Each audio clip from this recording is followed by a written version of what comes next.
দেখছেন কলকাতা টিভি, আপনাদের সঙ্গে রয়েছে ভাস্বতী। শুরু করছি 4টে 4 দিক। আর শুরুতেই যে খবরে নজর রাখবো, মহুয়া মৈত্র অর্থাৎ কৃষ্ণনগরের তৃণমূল প্রার্থীর কেন্দ্র থেকে লোকসভা ভোটের প্রচার শুরু করে দিলেন মুখ্যমন্ত্রী মমতা বন্দ্যোপাধ্যায়। আর সেখানে সরাসরি কেন্দ্রকে একাধিক ইস্যুতে বিঁধেছেন মুখ্যমন্ত্রী মমতা বন্দ্যোপাধ্যায় এবং শুরুতে কেন্দ্রীয় এজেন্সি নিয়েও মোদীকে নিশানা করেছেন মুখ্যমন্ত্রী মমতা বন্দ্যোপাধ্যায়, যেখানে তিনি বলেছেন একটা লোক 21 টাকাও পাবে না। পাশাপাশি তিনি যে মন্তব্য করেছেন, ফোন করে বাজারে ছেড়ে দিচ্ছে, অর্থাৎ কৃষ্ণনগরের বিজেপি প্রার্থী অমৃতা রায়ের সঙ্গে প্রধানমন্ত্রীর কথোপকথন নিয়েও সরাসরি তিনি পেগাসাস ইস্যুকে কেন্দ্র করে মোদীকে বিঁধেছেন মমতা বন্দ্যোপাধ্যায়, যেখানে তিনি বলেছেন পেগাসাসের দরকার নেই, পেগাসাস চলছে বলছেন। পাশাপাশি তিনি বলেছেন ইডির টাকা জনগণকে দেব না, একটা লোক 21 টাকাও পাবে না। কি বলেছেন মুখ্যমন্ত্রী মমতা বন্দ্যোপাধ্যায় আজ জনসভা থেকে শোনাবো আপনাদের। বলছি ইডির টাকা জনগণকে দিয়ে দেবো। কত পেয়েছো তুমি স্কুল ডিপার্টমেন্ট থেকে? 3000 কোটি টাকা। তাতে কি হয়? একটা লোক 21 টাকা করেও পাবে না। আর মনে আছে 15 লক্ষ টাকা করে দেবে বলেছিল ব্যাংক অ্যাকাউন্টে।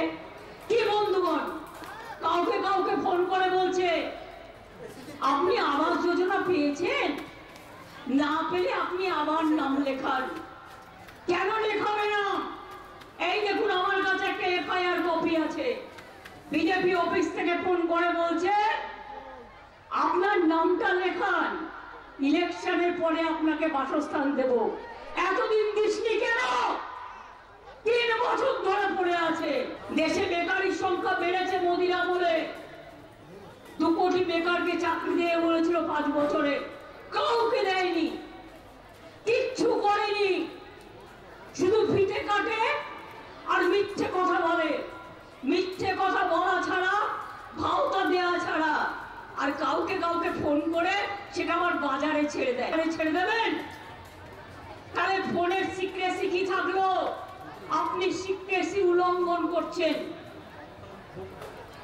পেগাসাসের দরকার নেই, নিজেরাই পেগাসাসে বসে আছেন। আর যাকে ফোন করছেন তিনিও স্বাস্থ্যসাথী পান, এই গভর্নমেন্টের তিনিও লক্ষ্মীর ভান্ডার পান। বলছে ইডির টাকা। আপনাদের শোনালাম মহুয়া মৈত্র, অর্থাৎ তিনি কৃষ্ণনগর থেকে প্রার্থী হয়েছেন, সেখান থেকে আজ ভোট প্রচার শুরু করেছেন। এ নিয়ে আরো বিস্তারিত জানবো আজ মুখ্যমন্ত্রী এ বিষয়ে যা যা বলেছেন। তিনি প্রথম বক্তব্য আপনাদের সামনে তুলে ধরলাম, বিস্তারিত জানবো। আমাদের পলিটিক্যাল এডিটর আশিস চট্টোপাধ্যায় রয়েছেন। আশিস দা, প্রথমেই তিনি যেরকম কেন্দ্রীয় এজেন্সি নিয়ে নিশানা করেছেন মোদীকে, পাশাপাশি তিনি পেগাসাস ইস্যুকেও সামনে রেখেছেন, যেখানে আমরা দেখেছি কৃষ্ণনগরের বিজেপি প্রার্থী অমৃতা রায়ের সঙ্গে প্রধানমন্ত্রী নরেন্দ্র মোদীর একটি কথোপকথন সামনে এসেছে। কি কি বিষয় আজকে মুখ্যমন্ত্রীর বক্তব্যে তাৎপর্যপূর্ণ স্পষ্ট হচ্ছে? দেখো, গুরুত্বপূর্ণ কথা বলেছেন মুখ্যমন্ত্রী মমতা বন্দ্যোপাধ্যায়। কয়েকদিন বিরতির পরে এটাই ছিল তার প্রথম নির্বাচনী প্রচার সভা, এবং সেই প্রচার সভায় গিয়ে তিনি প্রধানমন্ত্রীর বিরুদ্ধে গুরুত্বপূর্ণ অভিযোগ আনলেন। আমরা এর আগে শুনেছি, 2-1 দিন ধরে জিনিসটা খুব ঘুরছে মোবাইলে। সেটা হচ্ছে যে বিজেপি প্রার্থী অমৃতা রায়ের সঙ্গে প্রধানমন্ত্রী নরেন্দ্র মোদীর একটি টেলিফোন কথোপকথন, যেখানে তিনি নাকি বলেছেন যে ইডি এ পর্যন্ত যে বিপুল পরিমাণ টাকা বা সম্পত্তি বাজেয়াপ্ত করেছে সেটা তিনি বাংলার জনগণকে ফিরিয়ে দেবেন, সেই রকম একটি পরিকল্পনা তিনি করছেন।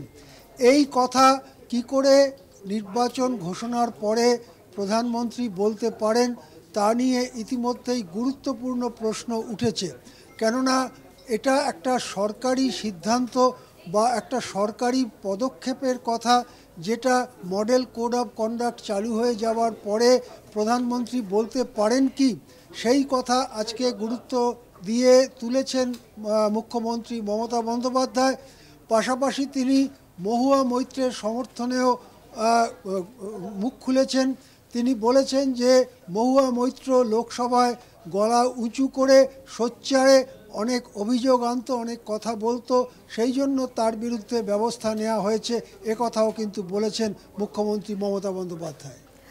একদমই আশিস দা যেমনটা স্পষ্ট করলেন এবং সেই জায়গা থেকে কেন্দ্রীয় এজেন্সিকে যেরকম তোপ দিয়েছেন মুখ্যমন্ত্রী মমতা বন্দ্যোপাধ্যায়, পেগাসাস ইস্যুকে সামনে রেখে প্রধানমন্ত্রী নরেন্দ্র মোদীর সঙ্গে কৃষ্ণনগরের বিজেপি প্রার্থীর যে কথোপকথন তা নিয়েও কিন্তু মোদীকে নিশানা করেছেন মুখ্যমন্ত্রী মমতা বন্দ্যোপাধ্যায়। এবং এই বিষয়ে আমরা কথা বলেছিলাম বিজেপি মুখপাত্র শ্রমিক ভট্টাচার্যের সঙ্গে, তার কি প্রতিক্রিয়া শোনাবো। দেখুন, তৃণমূল কংগ্রেস চাইছে যে টাকা ইডি অ্যাটাচ করেছে দরিদ্র মানুষের মুখের গ্রাস কেড়ে নিয়ে যে টাকা লুট করে তৃণমূল লুকিয়ে রেখেছে সেটা ইডি কিছুটা হলেও অ্যাটাচ করতে পেরেছে। তো সেই টাকা যদি মানুষের মধ্যে ফিরিয়ে দেয় সেজন্য তৃণমূল কংগ্রেস তো একটু রেগে যাবেই, এটা স্বাভাবিক আছে। তৃণমূল চাইছে যে পুরো টাকাটা আবার তৃণমূলকে ফিরিয়ে দেওয়া হবে, আসল উদ্দেশ্য এটাই। সেই জন্যই রাগ। নরেন্দ্র মোদী যেটা বলেন তিনি করেন, তার হয়তো সমস্ত প্রতিশ্রুতি কিছু কারণের জন্য এখনো বাস্তবায়িত হয়নি, কিছুটা বাকি আছে কাজ। সমস্ত কাজ তিনি করে দিয়েছেন, এই দাবিও তিনি কোনোদিন করেনি, দলও কোনোদিন করেনি। আমরা কোনোদিন বলিনি যে ক্ষমতায় আসার 1 বছরের মধ্যে যে দেশের মুখ্যমন্ত্রীর মতো 90% কাজ করে দিয়েছি, 10% বাকি আছে। আমাদেরও অনেক কাজ বাকি আছে। তাই তৃতীয়বারের জন্য নরেন্দ্র মোদী প্রথম 100 দিনে কি করবেন সেটাও ঠিক করেছেন। তৃতীয়বার যখন মানুষ থেকে ক্ষমতায় নিয়ে আসতে চলেছে, তিনি তার প্রত্যেকটি কথা যেটা তিনি উচ্চারণ করেছেন সেটা তিনি বাস্তবায়িত করবেন। একলা চলোর বার্তা মুখ্যমন্ত্রীর মুখে নতুন নয়, এর আগেও তিনি বারংবার একলা চলোর বার্তা দিয়েছেন এবং আজ কৃষ্ণনগরের সভা থেকে আরো একবার একলা চলোর বার্তাই দিলেন মুখ্যমন্ত্রী মমতা বন্দ্যোপাধ্যায়।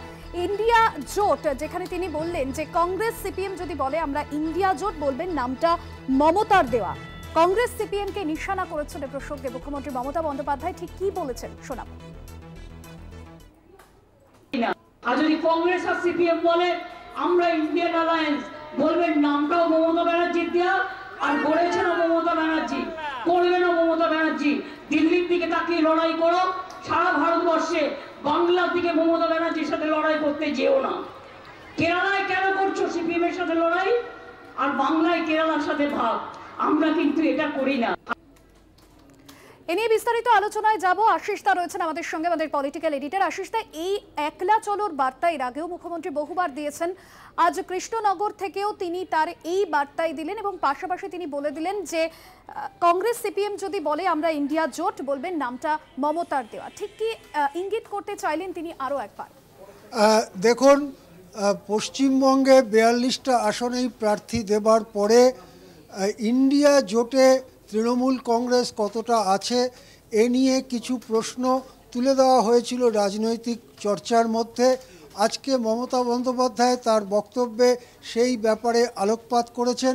তিনি বলেছেন যে ইন্ডিয়া জোটটা আমারই দেওয়া। তিনি দাবি করেছেন যে তিনি এই জোটের নাম দিয়েছেন এবং তিনি বলেছেন যে তিনি রাজনীতি করেন দিল্লির দিকে তাকিয়ে, অর্থাৎ বিজেপিকে হারাবার উদ্দেশ্য নিয়েই তিনি রাজনীতি করছেন এবং সেখানে সিপিএম কংগ্রেসকে উদ্দেশ্য করে তিনি বলেছেন যে আপনারা মমতার সঙ্গে লড়তে যাবেন না।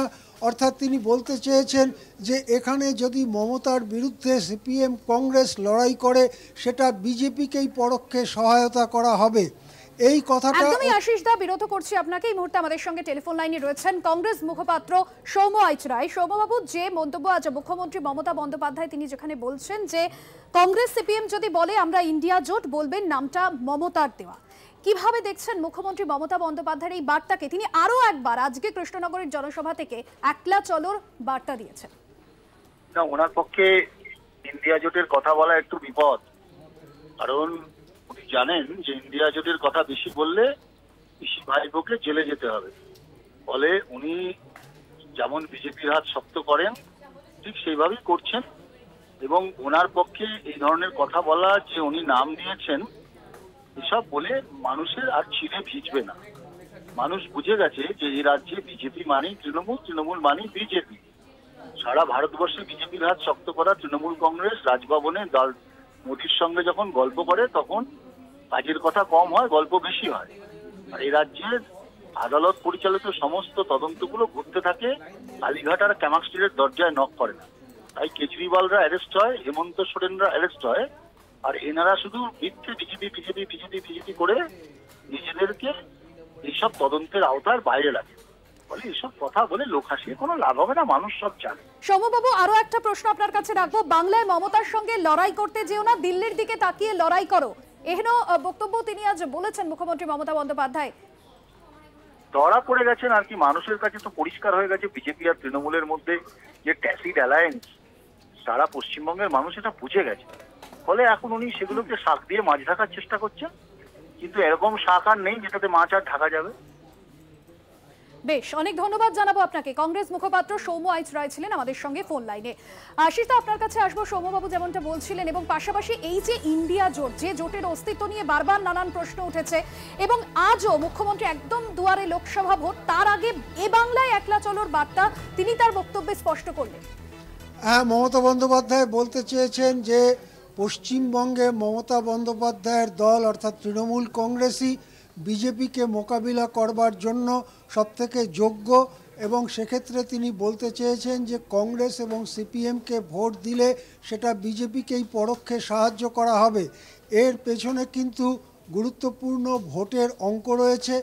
আমরা যদি 2019 সালের ভোট প্রাপ্তির অঙ্ক দেখি তাহলে দেখব যে সেই ভোটে তৃণমূল কংগ্রেস 43% ভোট পেয়েছিল, বিজেপি 40% ভোট পেয়েছিল, এবং কংগ্রেস এবং বামফ্রন্ট মিলিতভাবে প্রায় 13% ভোট পেয়েছিল।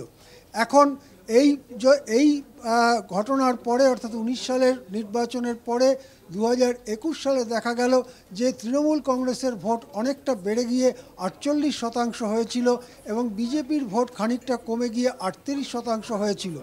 যদি 2019 এবং 2021-এর নির্বাচনগুলোর ভোট শতাংশকে চোখের সামনে রাখা হয় তাহলে বোঝা যাবে যে যদি সিপিএম কংগ্রেস বেশ খানিকটা ভোট কেটে নেয় তাহলে কোনো কোনো কেন্দ্রে সেটা বিজেপিকেই সহায়তা করতে পারে, এমনই ইঙ্গিত কিন্তু আজকে মমতা বন্দ্যোপাধ্যায় দিয়েছেন। এবং সেই জন্যই রাজ্যবাসীর কাছে তার আবেদন যে সিপিএম কংগ্রেসকে ভোট দেবেন না, ভোটটা আমাদের দিন, ভোটটা মমতা বন্দ্যোপাধ্যায়ের দলকে দিন, এবং এভাবেই বিজেপিকে হারান, এই কথা তিনি বলেছেন। ইন্ডিয়া জোটের ব্যাপারে অবশ্য খুব স্পষ্ট কথা বলেছেন। তিনি বলেছেন যে ইন্ডিয়া নামটি তারই দেওয়া, এবং আজকে যখন দিল্লিতে রামলীলা ময়দানে একটি মিটিং হচ্ছে সেখানেও মমতার প্রেরিত তৃণমূল নেতা ডেরেক ওব্রায়েন বলেছেন যে আমরা স্পষ্ট বলতে চাই যে আমরা ইন্ডিয়া জোটে আছি। সুতরাং ইন্ডিয়া জোট সম্পর্কে মমতা বন্দ্যোপাধ্যায় আজকে আবার তার বক্তব্য স্পষ্ট করেছেন যে পশ্চিমবঙ্গে একা লড়লেও তিনি সারা ভারতের ইন্ডিয়া জোটে রয়েছেন। একদমই ধন্যবাদ জানাবো। আশিস দা ছিলেন আমাদের পলিটিক্যাল এডিটর আমাদের সঙ্গে। অন্যদিকে আপনাদের শোনাই, কৃষ্ণনগরের জনসভা থেকে ইন্ডিয়া জোট নিয়ে মুখ্যমন্ত্রী মমতা বন্দ্যোপাধ্যায় বলেছেন জোট হয়নি, ঘোট হয়েছে। ঠিক কি বলেছেন তিনি, শোনাবো। কেন সিপিএম কংগ্রেসকে ভোট দেবেন না? অল ইন্ডিয়ার অ্যালায়েন্স আমি তৈরি করেছি, নামটাও আমার দেয়া, ভোটের পরে আমি দেখে নেব। কিন্তু বাংলায় সিপিএম কংগ্রেস বিজেপি আমাদের বিরুদ্ধে লড়াই করছে। সিপিএম কে ভোট দেওয়া মানে বিজেপিকে ভোট দেওয়া, কংগ্রেসকে ভোট দেওয়া মানে বিজেপিকে ভোট দেওয়া, আর একটা লেজুর পার্টি মুসলিম পার্টি হয়েছে, সেটাকে ভোট দেওয়া মানে বিজেপিকে ভোট দেওয়া, আর বিজেপিকে ভোট দেওয়া মানে বিজেপিকে ভোট দেওয়া। লড়ছি আমরা একলা। যদি তোর ডাক শুনে কেউ না আসে তবে একলা চলো রে। আমি শুনেছি সিপিএম কংগ্রেস এখানে ইন্ডিয়ান অ্যালায়েন্সের হয়ে লড়ছে বলছে। এখানে তো জোটই হয়নি, এখানে তো ভোট হয়েছে, ভোট। সিপিএম কংগ্রেস বিজেপি একদিকে আর তৃণমূল একদিকে। চারদিকে সময় এখন একটা বিরতির। ফিরছি বিরতির পর, সঙ্গে থাকুন। ফিরে এলাম বিরতির পর। আর এবার যে খবরে নজর রাখবো, কৃষ্ণনগরের জনসভা থেকে যেরকম একাধিক ইস্যু নিয়ে মুখ্যমন্ত্রী সরব হয়েছেন, পাশাপাশি ফের কেন্দ্রীয় এজেন্সি নিয়েও তোপ দেখেছেন মুখ্যমন্ত্রী মমতা বন্দ্যোপাধ্যায়। পাশাপাশি তিনি মন্তব্য করেছেন দিল্লির মুখ্যমন্ত্রী যিনি আবগারি দুর্নীতি মামলায় যাকে গ্রেফতার করা হয়েছে তা নিয়ে তিনি বলেছেন কেজরিওয়াল গ্রেফতার, তার কাজ বন্ধ করতে পেরেছেন। জেলা সভাপতিদের কেন নোটিশ দেওয়া হয়েছে, আমাদের কয়েকজন ভোট ম্যানেজার গ্রেফতার। ঠিক কি বলেছেন কৃষ্ণনগরের জনসভা থেকে, ইস্যুতে শোনাবো।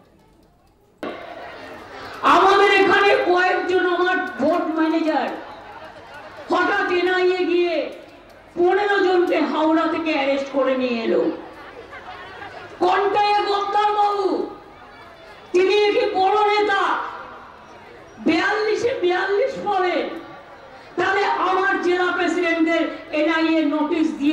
হচ্ছে কেন? কেন নোটিশ পাঠানো হচ্ছে ইলেকশনের টাইমে? ইলেকশন চালু হলে এগুলো করা যায় না, এটা মাথায় রাখবেন। যদি জিততেই পারেন তাহলে নিজেদের প্রাণকেন্দ্র থেকে তৃণমূলকে তোলবার চেষ্টা করছেন কেন? একটা কংগ্রেসের গায়ে তো হাত পড়েনি, আমি চাই না পড়ুক। একটা সিপিএম এর গায়ে তো হাত পড়েনি, আমি চাই না পড়ুক। অরবিন্দকে অ্যারেস্ট করে রেখেছেন, তার কাজ কি বন্ধ করতে পেরেছেন? নিশ্চয়ই করতে পারেননি। আপনাদের জানিয়ে রাখবো, সংসদে টাকার বিনিময়ে প্রশ্নকাণ্ডে যখন অভিযোগ উঠেছিল মহুয়া মৈত্রের বিরুদ্ধে, সেই সময়ও দল তার পাশে দাঁড়িয়েছে। আর আজ তৃণমূল সুপ্রিমো মমতা বন্দ্যোপাধ্যায় তিনিও কিন্তু মহুয়ার পাশে দাঁড়িয়েছেন এবং যে মন্তব্য তিনি করেছেন যে বিজেপির বিরুদ্ধে কথা বলার জন্যই মহুয়াকে টার্গেট করা হয়েছে। কি বলেছেন মুখ্যমন্ত্রী শোনাবো। নিজের সর্বনাশ কি নিজে করতে চান? নিজের সর্বনাশ নিজে করতে চান? যদি না করতে চান, 12 বছর তো দেখছেন আমরা আছি, কোনো অত্যাচার কারোর উপর হয়নি, মিথ্যে কথা বলা ছাড়া, ভাওতা দেওয়া ছাড়া।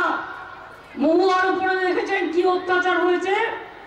তাকে লোকসভা থেকে তাড়িয়ে দিয়েছে, কারণ সে জোরে জোরে কথা বলতো বলে, বিজেপির বিরুদ্ধে আওয়াজ তুলতো বলে।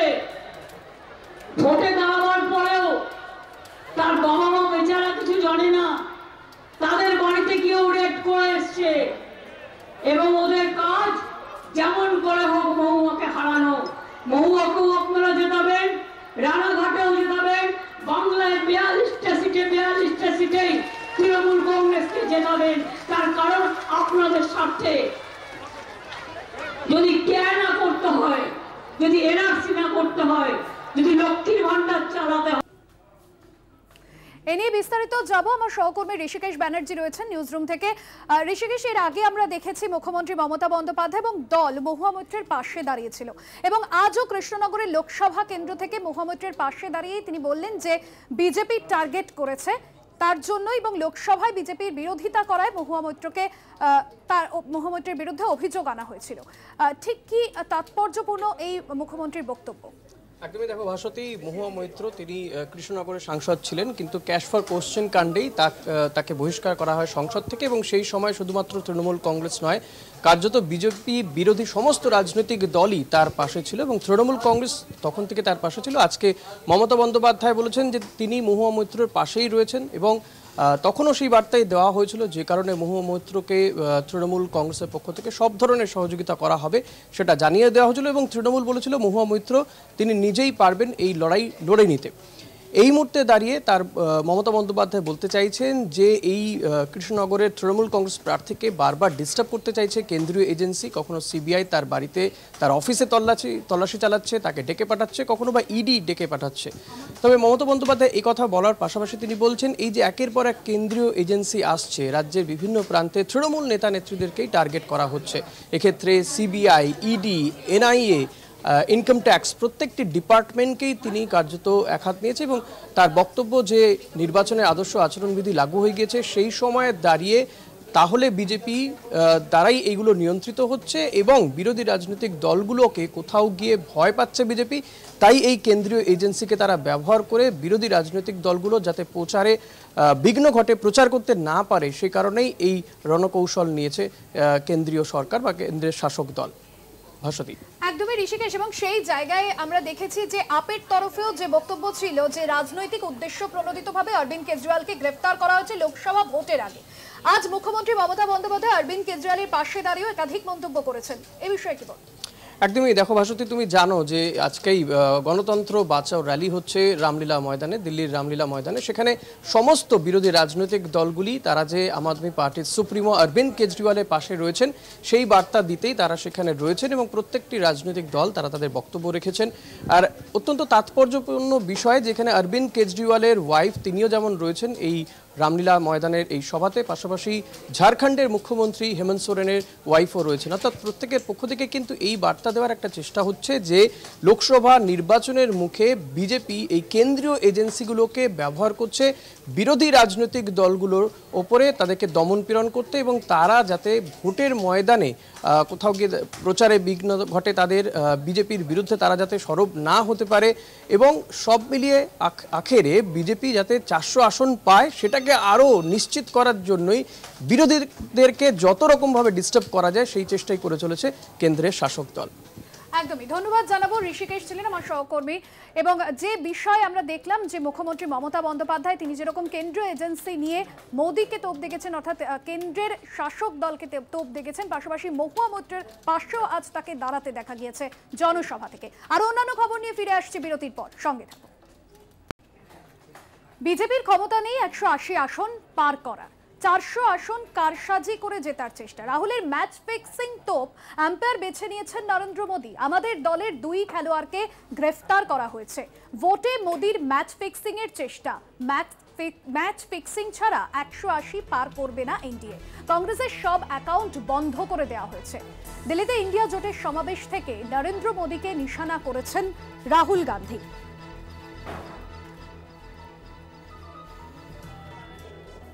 हमारे सामने लोकसभा का चुनाव है। अंपायर किसने चुने? नरेंद्र मोदी ने।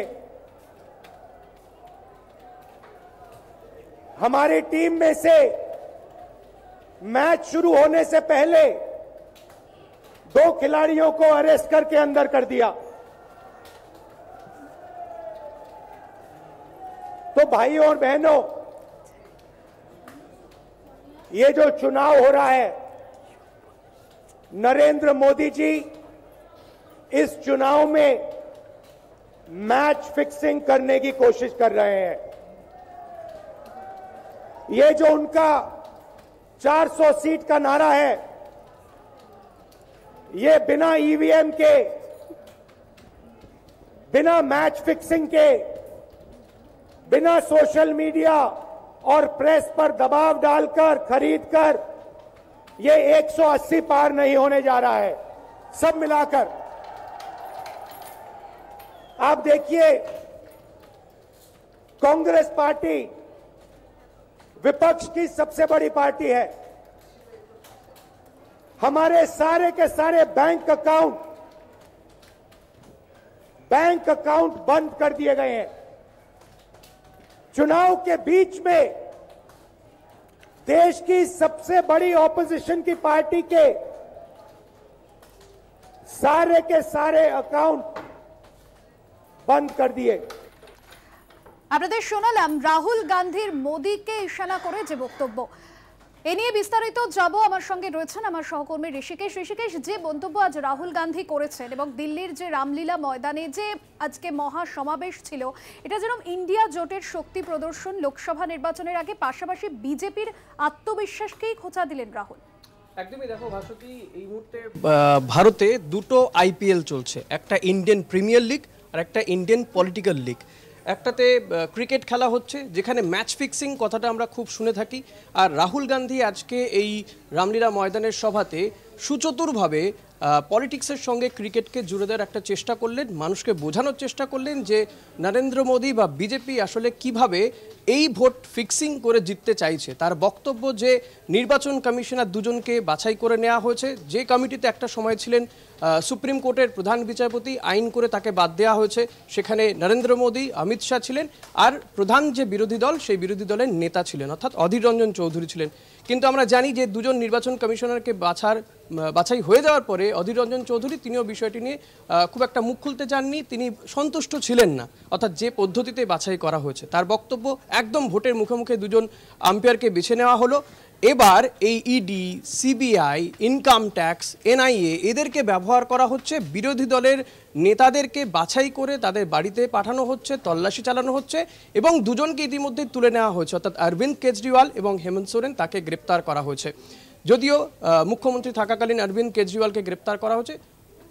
এখানে রাহুল গান্ধী বলছেন আমাদের 2জন গুরুত্বপূর্ণ প্লেয়ার তাদেরকেই তুলে নিয়েছে, এইভাবেই ভোট জিততে চাইছে। আর যদি এটা না হতো তাহলে কোনোভাবেই এই লোকসভা নির্বাচনে ভারতীয় জনতা পার্টি বা এনডিএ 400 আসন পার করতে পারবে না। অর্থাৎ এইগুলো যদি বন্ধ থাকে তাহলে কোনোভাবেই বিজেপি বা এনডিএ 180টা আসনও পাবে না, এটাই বলতে চেয়েছেন আজকে রাহুল গান্ধী।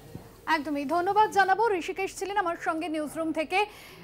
প্রধানমন্ত্রী নরেন্দ্র মোদীকে নিশানা করে একের পর এক বক্তব্য রেখেছেন আজ রাহুল গান্ধী, এবং আমরা দেখেছি যে দিল্লির রামলীলা ময়দানে আজকে যে মহা র্যালি এবং মহা সমাবেশ ছিল ইন্ডিয়া জোটের তরফে, এবং এটা লোকসভা নির্বাচনের আগে ইন্ডিয়া জোটের যে আলাদাভাবে একটি শক্তি প্রদর্শন তা বলাই যেতে পারে। তবে দিল্লির মুখ্যমন্ত্রী অরবিন্দ কেজরিওয়ালের গ্রেফতারির প্রতিবাদে আপ নেতৃত্ব যেরকম একাধিক সময় রাজধানীর পথে মিটিং মিছিল প্রতিবাদ কর্মসূচি করেছে, অন্যদিকে আজকে ইন্ডিয়া জোটের প্রায় সকলেই যারা শরিক দল তারা একত্রিত হয়ে অরবিন্দ কেজরিওয়ালের গ্রেফতারির প্রতিবাদ জানিয়েছে। পাশাপাশি কেন্দ্রীয় এজেন্সি সহ বিভিন্ন ইস্যুতে কেন্দ্রের যে বিজেপি সরকার সে বিজেপি সরকারকেও নিশানা করেছেন রাহুল গান্ধী।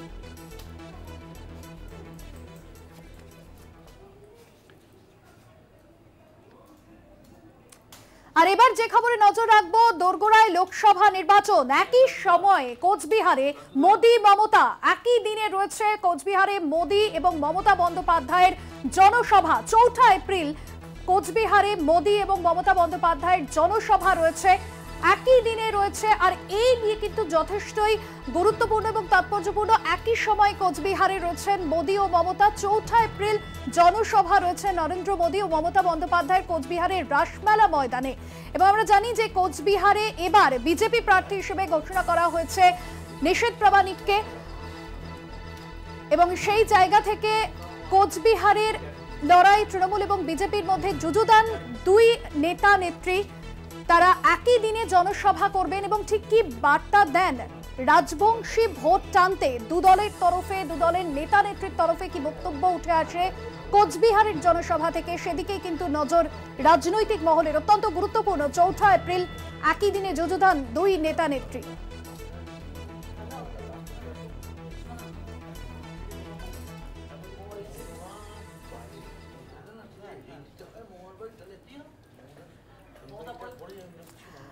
একই সময় কোচবিহারে মোদি মমতা। 4 এপ্রিল কোচবিহারের রাসমেলা ময়দানে নরেন্দ্র মোদীর সভা রয়েছে, একই দিনে কোচবিহারে মমতা বন্দ্যোপাধ্যায়ের সভা রয়েছে। প্রধানমন্ত্রীর সভা নিয়ে কটাক্ষ করেছেন উদয়ন গুহ। সব মন্ত্রীকে এনেও কোনো লাভ হবে না নিশীথের, খোঁচা উত্তরবঙ্গ উন্নয়ন মন্ত্রী উদয়ন গুহ। ঠিক কি বলেছেন তিনি, শোনাই। খুব সম্ভবত আগামী 4 তারিখ কোচবিহারে নির্বাচনী প্রচারে আসছেন প্রধানমন্ত্রী নরেন্দ্র মোদী। একই দিনে সভা রয়েছে মুখ্যমন্ত্রী মমতা বন্দ্যোপাধ্যায়েরও, কি বলবেন? মুখ্যমন্ত্রী মমতা বন্দ্যোপাধ্যায়ের সভার দিন এবং কোথায় হবে সেগুলো তো অনেক আগের থেকে ঠিক করা হয়েছে। কাজেই মুখ্যমন্ত্রীর সভার দিন যদি প্রধানমন্ত্রীর সভা হয় তাহলে সেটা বিজেপির ব্যাপার, আমাদের এই ব্যাপারে কিছু নেই। আর এবার প্রধানমন্ত্রী কেন, যে দেশের সব মন্ত্রীকে এনে বেটে খাওয়ালেও নিশীথ প্রামাণিকের কোনো লাভ হবে না। লোকসভা নির্বাচনের প্রচার যেরকম এই মুহূর্তে শুরু করে দিয়েছেন বাংলায় তৃণমূল সুপ্রিমো, এবার রাজ্যের বাইরে পড়শি রাজ্য অসমেও কিন্তু প্রচার কর্মসূচিতে যাচ্ছেন মুখ্যমন্ত্রী মমতা বন্দ্যোপাধ্যায়। অসমে 2টি প্রচার কর্মসূচি রয়েছে। 17 এপ্রিল অসম যাচ্ছেন মমতা বন্দ্যোপাধ্যায়, 2টি নির্বাচনী জনসভা তিনি করবেন। 17 ও 18 এপ্রিল অসমে প্রচার করবেন মমতা বন্দ্যোপাধ্যায়। লোকসভা ভোটে অসমে প্রার্থী দিয়েছে তৃণমূল। বাংলায় ইতিমধ্যেই যেরকম প্রচারে ঝড় তুলেছেন বিভিন্ন রাজনৈতিক দলের প্রার্থীরা, অন্যদিকে মুখ্যমন্ত্রী মমতা বন্দ্যোপাধ্যায় তিনিও কৃষ্ণনগরের পর ইতিমধ্যেই প্রচার কর্মসূচি শুরু করবেন। উত্তরবঙ্গে তার প্রচার কর্মসূচি শুরু হচ্ছে। আর আগামী 17 ও 18 এপ্রিল 2 দিন জনসভা করতে চলেছেন অসমে। পড়শি রাজ্য অসমে জনসভা করবেন এবং প্রচার কর্মসূচি করবেন লোকসভা নির্বাচনকে সামনে রেখে তৃণমূল সুপ্রিমো মমতা বন্দ্যোপাধ্যায়।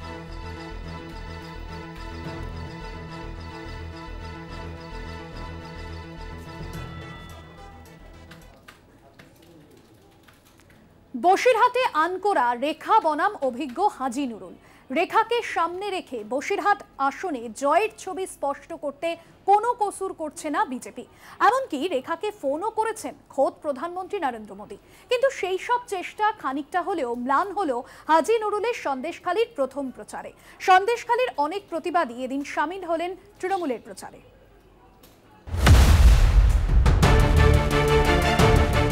বসিরহাটের তৃণমূলের হাজী নুরুল ইসলামের বিরুদ্ধে সন্দেশখালী রেখা পাত্রকে দাঁড় করিয়ে খানিকটা চমকে বাজিমাত করতে চেয়েছিল বিজেপি। রেখার সমর্থনে প্রচারে গলা ফাটিয়েছেন বিরোধী দলনেতা শুভেন্দু অধিকারী। সন্দেশখালীর রেখার মনোবল বাড়াতে ফোন করেছেন খোদ প্রধানমন্ত্রী নরেন্দ্র মোদী। এত দূর পর্যন্ত পুরোটা অ্যাডভান্টেজ রেখা মনে হলেও রবিবার হাজী নুরুলের সন্দেশখালীতে প্রথম প্রচারে উল্টো ছবিই সামনে এলো। প্রচারে পা মেলালেন সন্দেশখালীর অনেক প্রতিবাদী মুখ। মমতা বন্দ্যোপাধ্যায়ের ছবি ও তৃণমূলের পতাকা মাথায় মিছিলে সামিল হলেন তারা। তাদের দাবি, আন্দোলনে তারা সবাই ছিলেন, তাদের আন্দোলন তৃণমূলের বিরুদ্ধে ছিল না, বরং যাদের বিরুদ্ধে আন্দোলন তারা এখন জেলে। তৃণমূল পার্টির পক্ষ থেকে আমাদের কোনো অভিযোগ নেই। আন্দোলন কাদের পক্ষে ছিল? সিগুয়াজরা, উত্তম সর্দার আর শেখ শাহজাহান। তারা তো এখন অত্যাচারের জন্য জেলে আছে। ঠিক আছে, আপনারা কি চাইছেন? আমরা শান্তি চাইছি, আমাদের শান্তিটুকুই আছে এখন, আমাদের কোনো অসুবিধা নেই। তৃণমূল পার্টির পক্ষ থেকে আমাদের কোনো সমস্যা নেই। একদম পুরো মিথ্যে, এই নারী নির্যাতন, এই রেপ কেস, হ্যান ত্যান, আমরা এগুলো মেনে নিতে পারিনি। তারা আজকে নিজের ইয়েটাকে, নিজের জীবনটাকে বাজি রেখে এখন মন্ত্রী হতে চাইছে, কিন্তু মন্ত্রী হতে চাইছে নিজের ইজ্জতটাকে কি বেচে দিয়ে মন্ত্রী হতে চাইছে। সন্দেশখালীতে প্রচারের আগে তৃণমূল প্রার্থীর বাড়িতে রণকৌশল বৈঠক করেন তৃণমূলের শীর্ষ নেতৃত্ব। ব্লক নেতৃত্ব, কাউন্সিলর, বিধায়ক সবাই উপস্থিত ছিলেন এই বৈঠকে। উপস্থিত ছিলেন মন্ত্রী সুজিত বসু, সন্দেশখালীর বিধায়ক সুকুমার মাহাতো এবং বসিরহাটের প্রার্থী হাজী নুরুল ইসলাম। শহর এবং গ্রামে কিভাবে প্রচার হবে, কিভাবে বুথ কমিটি থেকে ভোটের প্রচার হবে তা নিয়ে অঞ্চল ভিত্তিক দায়িত্ব দেওয়া হয় নেতাদের। গঠন করা হয় একটি কমিটিও। বিজেপি নীতির বিরুদ্ধে লড়াই আমাদের, সেই লড়াই আমরা বিশ্বাস বসিরহাট আমরা জিতবো, ভালো ভোটে জিতবো। আমরা সম্মিলিতভাবে একটা মিটিং করলাম, যাতে ওই ইলেকশনটা কীভাবে আমরা কী কার দায়িত্ব দিলে ভালো হয় একটা কমিটির মতন করলাম, এটা দেখায়। কতটা আশাবাদী? 100 ওই জেতার সম্বন্ধে আমার কোনো চিন্তা নেই।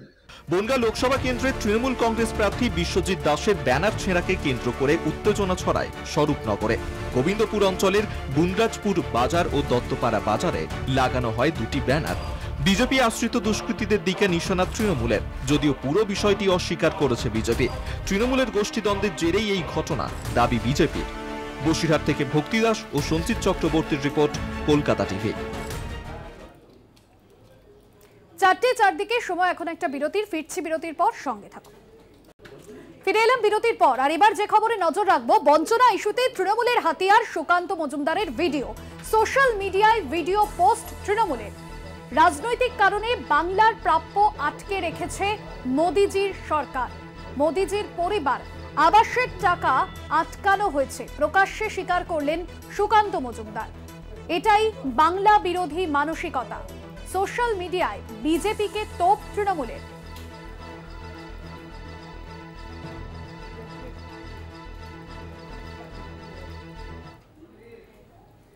গরিব মানুষকে না দিয়ে তৃণমূলের চোরগুলো নিজেদের নেতাদের বাড়িতে সেই প্রধানমন্ত্রী আবাস যোজনার ফান্ড নিয়ে যায়।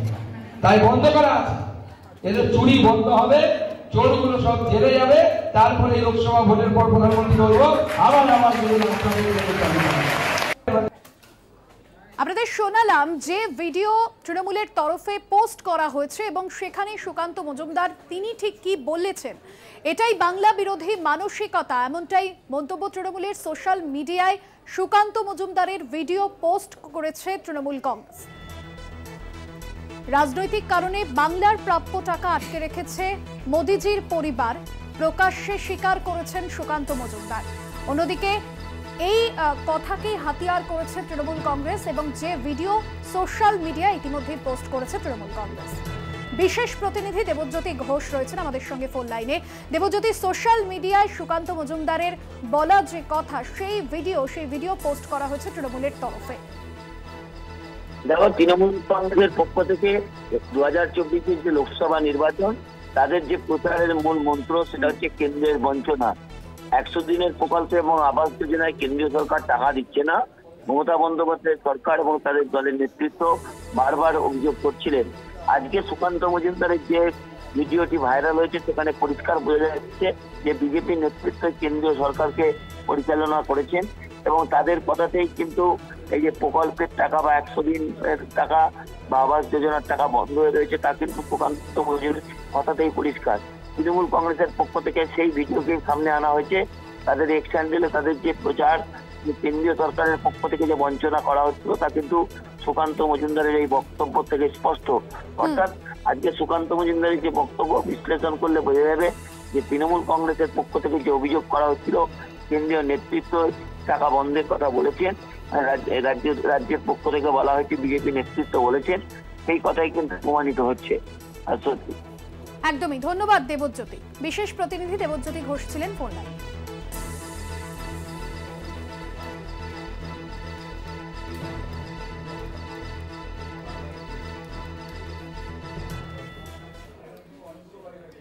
সিএর বিধি ঘোষিত হয়েছে গত 11ই মার্চ, কিন্তু বিধি ঘোষণার দাবি নিয়ে যে সক্রিয়তা দেখা যাচ্ছিল বিধি প্রকাশের পর দেখা যাচ্ছে সিএ নিয়ে উৎসাহে যেন ভাটার টান। লোকসভা ভোটের মুখে এই ঘোষণা হয়েছে, কিন্তু বিজেপি নেতাদের নির্বাচনী বক্তৃতায় সিএ তেমন জায়গা পাচ্ছে না। বাংলার 4টি লোকসভা কেন্দ্র আছে যেখানে মতুয়া ভোট নির্ণায়ক শক্তি। এই কেন্দ্রগুলি হলো রানাঘাট, কৃষ্ণনগর, বনগাঁ এবং বর্ধমান পূর্ব। এর ভেতর বনগাঁ এবং রানাঘাট 2019-এ বিজেপি জয়ী হয়েছিল, বাকি 2 আসন জিতেছিল তৃণমূল কংগ্রেস। এছাড়াও আরও বেশ কিছু কেন্দ্রে মতুয়াদের ভোট আছে, তবে তা নির্ধারক শক্তি নয়। সিএর বিধি প্রকাশের আগে নাগরিকত্ব নিয়ে বিজেপির সাংসদ শান্তনু ঠাকুর থেকে শুরু করে তৃণমূলের মতুয়া নেতা নেত্রীরা নিয়মিত এ নিয়ে কথা বলতেন, যা অনেকটাই অদৃশ্য বিধি ঘোষণার পর। এর একটি কারণ, ফর্ম ফিল আপের জন্য যেসব নথির কথা বলা হয়েছে সেটুকুও অনেকে জোগাড় করতে পারছে না। কিন্তু সেটা একমাত্র কারণ নয়, তার থেকে বড় কথা হলো একটা সংশয় দেখা দিয়েছে নাগরিকত্ব যারা চান তাদের মনে। মুখ্যমন্ত্রী মমতা বন্দ্যোপাধ্যায় সেই সংশয়ের কথা বলেছেন। সিএ নিয়ে স্বরাষ্ট্রমন্ত্রী অমিত শাহ সংসদে বলেছিলেন প্রথমে সিএ, তারপর হবে এনআরসি, এই হবে ক্রোনোলজি। বিধি ঘোষণার পর সেই প্রসঙ্গ নতুন করে ফিরে এসেছে। প্রশ্ন উঠছে, সিএ কি এনআরসির প্রথম ধাপ? বিজেপি যদি এখন বারবার বলছে দুটির মধ্যে কোনো সম্পর্ক নেই, কিন্তু তাতে সংশয় দূর হচ্ছে না। কারণ যে মুহূর্তে একজন সিএ এর ভিত্তিতে নাগরিকত্বের জন্য আবেদন করবেন, সেই মুহূর্তে তিনি যে বেআইনিভাবে ভারতে প্রবেশ করেছেন এই কথা তাকে মেনে নিতে হবে। এবার যদি তিনি নাগরিকত্ব পেয়ে যান তবে সমস্যা মিটে গেল, কিন্তু যদি তিনি নাগরিকত্ব না পান তখন কি হবে? এই নিয়ে সদ্য প্রকাশিত বিধিতে কিছু লেখা নেই। রবিবার প্রথম পাতায় প্রথম খবরে CA rules silent on fat of rejected applicants শিরোনামে এমনই দাবি করেছে দ্য হিন্দু পত্রিকা। অসমের এনআরসি তালিকা থেকে সেই রাজ্যে বসবাসকারী প্রায় 16 লক্ষ মানুষের নাম বাদ দেওয়া হয়েছিল, যার ভেতর 7 লক্ষ ছিলেন হিন্দু। তারা কোথায় যাবেন, কি করবেন তা নিয়ে সরকারের ভূমিকা মোটেই স্পষ্ট নয়। স্পষ্ট নয় নাম বাদ পড়া মুসলিমরা কোথায় যাবেন, কি করবেন তা নিয়েও। এর ফলে সিএ নিয়ে সংশয় বেড়েই চলেছে। নাগরিকত্বের জন্য আবেদনের ক্ষেত্রেও উৎসাহে ভাটা পড়েছে। এই সিএ বিধির উপর স্থগিতাদেশ দেওয়া উচিত কিনা তা নিয়ে শীর্ষ আদালতে শুনানি আগামী 9 এপ্রিল। কলকাতা টিভি। আর এবার যে খবরে নজর রাখবো, ইডি সিবিআই নিয়ে এবার মমতা বন্দ্যোপাধ্যায়ের যে তোপ। ইডি সিবিআই ডাকলে যাবেন না, ভোটের পর দেখা যাবে। ইডি সিবিআই ডাকলে যাবেন না, এমনটাই বলেছেন মুখ্যমন্ত্রী মমতা বন্দ্যোপাধ্যায়।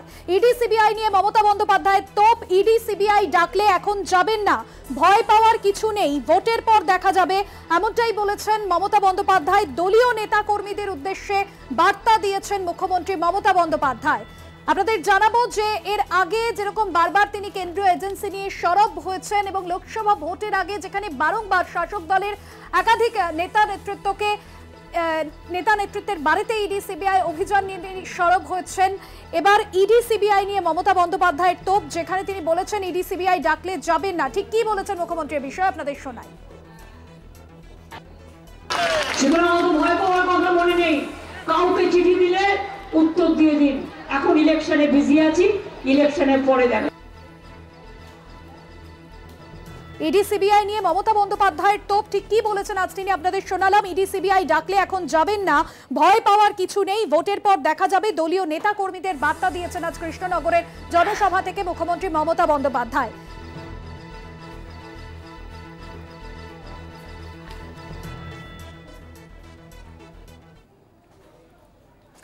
আম আদমি পার্টির সাংসদ তথা দলের মুখপাত্র রাঘব চাড্ডার দীর্ঘ অনুপস্থিতি নিয়ে বিভ্রান্তি তৈরি হয়েছে দিল্লিতে। রাজ্যের মুখ্যমন্ত্রী তথা আপ সুপ্রিমো অরবিন্দ কেজরিওয়াল গ্রেফতার হওয়ার পর থেকে চাড্ডাকে আর জনসমক্ষে দেখা যায়নি। সম্প্রতি এই নিয়ে প্রশ্ন তুলেছেন ইন্ডিয়া শরিক এনসিপির নেতা জিতেন্দ্র আওয়াধ। সূত্রের খবর, চিকিৎসার প্রয়োজনে আপ সাংসদ লন্ডনে গিয়েছেন। মুখ্যমন্ত্রী অরবিন্দ কেজরিওয়াল গ্রেফতার হওয়ার পর থেকে আপের নেতাকর্মীরা প্রতিবাদে পথে নেমেছেন। বিক্ষোভ দেখাতে গিয়ে আটক হয়েছিলেন অতীশী সহ একাধিক আপ নেতা ও কর্মী। দলের অন্যতম পরিচিত মুখ রাজ্যসভার সদস্য রাঘব চাড্ডার দেখা মেলেনি। আপ সুপ্রিমো জেলে থাকায় সাংগঠনিক স্তরেও নেতৃত্বের উপরে বাড়তি চাপ এসে পড়েছে। অথচ দলের অন্যতম মুখপাত্র সাংসদ চাড্ডার গড়হাজিরা নিয়ে স্বভাবতই অস্বস্তি তৈরি হয় আপের কর্মী মহলে। সেই বিতর্ক নতুন মাত্রা পেয়েছে ইন্ডিয়া শরিক এনসিপি শরদ পাওয়ার অনুগত জিতেন্দ্র আওয়াধের প্রশ্নে। তিনি জানতে চেয়েছেন, কেজরিওয়ালের গ্রেফতারে যখন শরিক দলের নেতারা প্রতিবাদে আপের পাশে দাঁড়িয়েছে, তখন দলের পরিচিত মুখ রাঘব চাড্ডার কোনো খোঁজ নেই কেন? প্রশ্ন তুলেছেন এনসিপি নেতা। আপের তরফে কোনো জবাব না মিললেও সাংসদ পত্নী বিশিষ্ট অভিনেত্রী জানিয়েছেন, চোখের একটি জটিল অপারেশন করাতে রাঘবকে লন্ডনে নিয়ে গিয়েছেন তিনি যদি জরুরি ভিত্তিতে চিকিৎসার প্রয়োজনে বিদেশে গিয়ে থাকেন, তাহলেও তার সমাজ মাধ্যমে বার্তা দিতে পারতেন। কিন্তু রাজ্যের এবং দলের এই সংকটকালে কেজরিওয়ালের আস্থাভাজন চাড্ডার গড়হাজিরার জেরে আপের কর্মী মহলে বিভ্রান্তি তৈরি হয়েছে বলেই মনে করেন এনসিপি নেতা। কলকাতা টিভি। চারটে চারদিক এখনকার মতো এই পর্যন্তই। দেখতে থাকুন কলকাতা টিভি, রাত দিন 7 দিন।